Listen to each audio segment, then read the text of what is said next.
నచ్చితే సై లేకుంటే నై సెన్సార్ బోర్డ్లా పనిచేస్తున్న సీబీఎఫ్సీ ఆందోళనలో ఫిల్మ్ మేకర్స్ కష్టపడి తీసిన సినిమాల్లో అడ్డగోలు కట్లు చేస్తున్నారని ఆవేదన. జాతీయ స్థాయిలో సినీ ఇండస్ట్రీ తీవ్ర అసంతృప్తి. భారతీయ చలనచిత్ర రంగాన్ని రాజకీయాల వైపు మళ్లించిన ఘనత ఎన్డీఏ సర్కార్దే. సినిమాలు సర్కారుకు అనుకూలంగా లేకుంటే సెన్సార్ బోర్డ్ పేరుతో అడ్డగోలు కట్ చెప్పి సూపర్హిట్ మూవీని శూన్యంలోకి నెట్టేదాకా నిద్రపోవట్లేదు.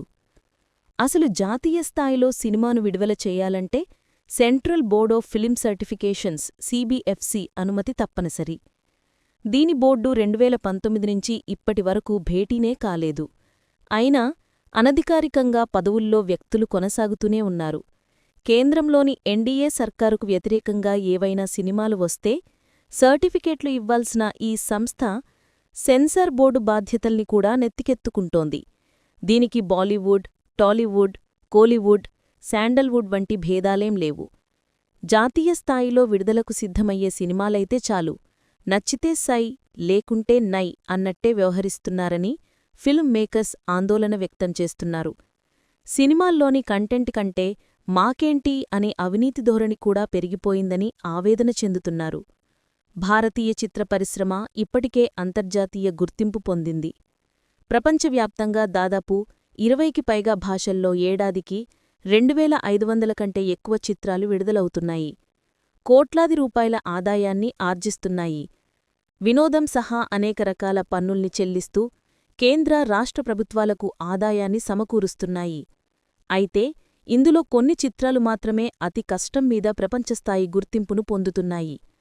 అయితే ఆస్కార్ వరకు వెళ్లడం గగనంగా మారుతోంది. చిత్రదర్శకుడు ఎంతో నైపుణ్యంతో చిత్రాన్ని రూపొందించినా దాని విడుదల దర్శకుడు, నిర్మాత చేతిలో ఉండదు. దానికి central board of film certification తప్పనిసరి. దేశవ్యాప్తంగా ఒక సినిమా విడుదల కోసం ఈ బోర్డు నుంచి సర్టిఫికేట్ను పొందాలి.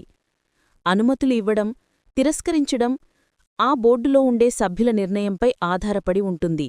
అయితే సీబీఎఫ్సీపై చిత్ర పరిశ్రమలో తీవ్ర అసంతృప్తి ఉంది. సినిమాలకు సర్టిఫికేట్లు జారీ చేయాల్సిన ఈ బోర్డు సెన్సార్షిప్కే అధిక ప్రాధాన్యత ఇస్తోంది. కేంద్రంలో అధికారంలో ఉన్న బీజేపీ సిద్ధాంతానికి అనుకూలంగా ఉండే చిత్రాలకు గ్రీన్ సిగ్నల్ ఇస్తూ ఇతర సినిమాలకు అభ్యంతరాలు వ్యక్తం చేస్తున్నది. సినిమాలలో సామాజిక, రాజకీయ, ఆర్థిక, ప్రాంతీయ అంశాలను కారణాలుగా పేర్కొంటూ కోతలకు ఆదేశిస్తున్నది. దీంతో డైరెక్టర్ తాను అనుకున్న సినిమా స్వభావమే మారిపోతుండడంతో ఎటుపాలుపోని పరిస్థితిలో ఉంటున్నాడు.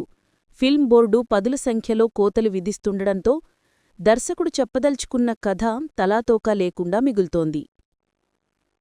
ఆ రెండు చిత్రాలకు అవే తిప్పలు. హోమ్ బౌండ్ సినిమాను American film maker Martin Scorsese executive ప్రొడ్యూసర్గా నిర్మించారు. దీనిని ఆస్కార్ ఎంట్రీకి భారత్ అధికారికంగా నామినేట్ చేసింది. పోస్టర్ నుంచి మార్టిన్ పేరును తొలగించాలని బోర్డ్ ఆదేశించింది. అలాగే సినిమాలోని కులం పేరుతో ఉన్న పలు సన్నివేశాలు, మార్పులు చేర్పులను ప్రతిపాదించింది. ఇలా సీబీఎఫ్సీ నుంచి చాలా అడ్డంకులను ఎదుర్కొన్న ఈ చిత్రం నేడు భారత్లో విడుదల కానున్నది. ఇక ప్రముఖ సిక్కు మానవ హక్కుల కార్యకర్త జస్వంత్ సింగ్ ఖాల్రా జీవితం ఆధారంగా రూపొందించిన చిత్రం పంజాబ్ 95. 3 ఏళ్ల నుంచి ఈ చిత్రం వాయిదా పడుతూ వస్తోంది. చిత్ర బృందం 2022 నుంచి కేంద్ర సెన్సార్ బోర్డ్ నుంచి సర్టిఫికేట్ కోసం ఎదురుచూస్తోంది. ఈ చిత్రంలో మొదట 21 సన్నివేశాలు తొలగించాలని చెప్పిన బోర్డు ఆ తర్వాత దానిని 130 కట్లకు పెంచింది. పంజాబ్ పోలీస్ సినిమా టైటిల్ మార్చాలని కూడా ఆదేశించింది. ఈ రెండు చిత్రాలపై విధించిన ఆంక్షలు ఏకపక్షంగా కఠిన వైఖరితో కూడుకున్నవని చిత్ర పరిశ్రమ వర్గాలు చెప్తున్నాయి. బోర్డు మీటింగే లేదు. సీబీఎఫ్సీ కేంద్ర సమాచార మరియు ప్రసార మంత్రిత్వ శాఖ పరిధిలోకి వచ్చే చట్టబద్ధమైన సంస్థ. సినిమాటోగ్రాఫ్ యాక్ట్ 1952 ద్వారా ఇది భారత్లోని చలనచిత్రాల ప్రదర్శనను నియంత్రిస్తుంది. సినిమాటోగ్రఫీ సర్టిఫికేషన్ రూల్స్ 2024ను బోర్డు పాటిస్తున్న దాఖలాలే లేవు.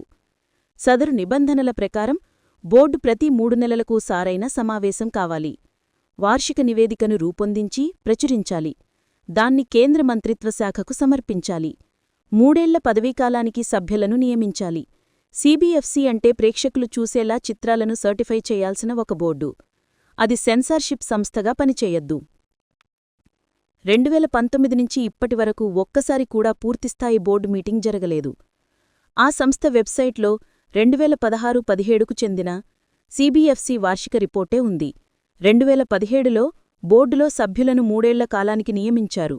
2020లో వారి పదవీకాలం ముగిసినా వారే ఇప్పటికీ అనధికారికంగా పదవుల్లో కొనసాగుతూనే ఉన్నారు. దీనిపై సర్వత్రా ఆందోళనలు వ్యక్తమవుతున్నాయి. చైర్పర్సన్ ఇష్టారాజ్యం. CBFC board chairperson Prasoon Joshi. ఇక్కడ అతని ఆడిందే ఆట, పాడిందే పాట.